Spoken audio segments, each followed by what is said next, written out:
affection for my father and for myself, hopefully positioning me to better offer some guidance and assurance to readers who are on these difficult paths. I first set out to write this book for myself because my head was about to explode, and writing helps one go inward and then back outward. I did what I tell my students to do, to write so they can think more clearly. To write is a way to come to know.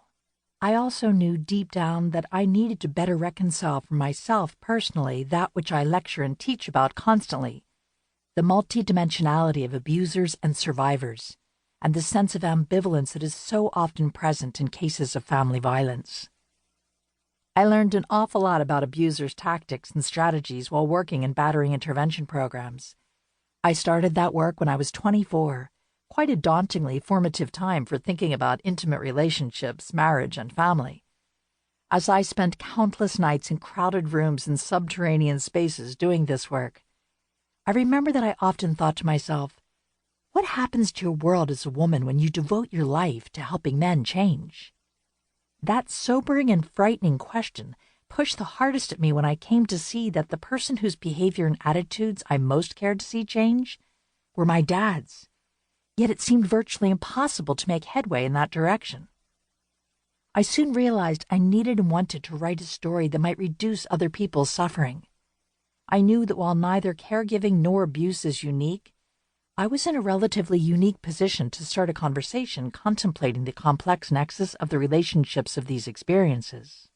As a sociologist interested in family violence and gender, I knew I had the capacity to see the following, among other things: how family secrets are maintained, how caregiving is gendered, and the myriad ways that individual issues we wrestle with in our private homes are actually connected to larger issues of the family as a social institution and to other social structures. Family violence is a dynamic process, not an event, that unfolds and takes varying shapes and forms, often over years, and I have come to see how it can be lodged in caregiving. Caregiving, while also a process and not an event, can be lodged in the context of family violence. For me, healing from family violence has been multi-pronged and has occurred in a variety of contexts. Besides therapy, which I think is profoundly useful, I have found healing through teaching and researching about family violence, counseling abusers, working with survivors, and writing about it academically. But far and away, the most significant healing has occurred for me in two ways. First, perhaps surprisingly, actually being nestled in the uncomfortable, painful, and intimate caregiving relationship with my father. And second, writing about that creatively in Memoir. I never would have imagined that healing from abuse could have occurred in the context of caregiving. But for me, it did.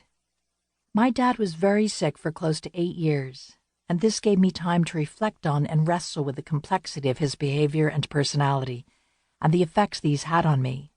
His was a long death, slow in coming, a death that seemed to never end as he got sicker and sicker, but still lingered on. In this book, I reflect on those 8 years as well as the 5 years after my parents split up, before he got so sick, and when I was still enmeshed in other complicated ways of caring for him.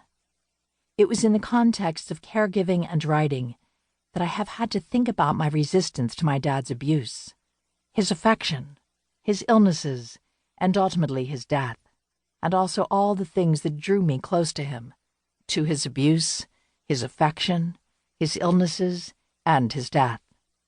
Yes, precisely the same things that repelled me had a gravitational pull.